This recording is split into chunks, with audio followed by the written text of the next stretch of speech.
तुमे जदि मते पत्नी रूप में ग्रहण कर देखिब भारी मजा हेब। आमे पहाड़ पर्वत भितर बुलुवा बेले आमको काउचो कोइली पर्यंत चाही रही। सुंदरी देखुच मु विवाहिता निकटरे मोर स्त्री तुम्हें यांकर सौतुणी होई रहिले कौन सुंदर लागिबो। सुंदरी एई देख सेठारे जी बसीची सी मोर सान भाई लक्ष्मण ता पासकु जाओ ताकू समस्त विषय कह सी जदि तुमको स्त्री करी रखिबो मोर किछि आपत्ति नाही।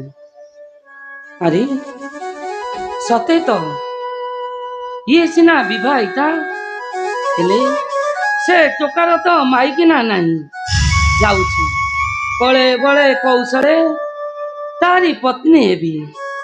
से जदि मो कथारे राजी हो जाए भारी मजा हेबो।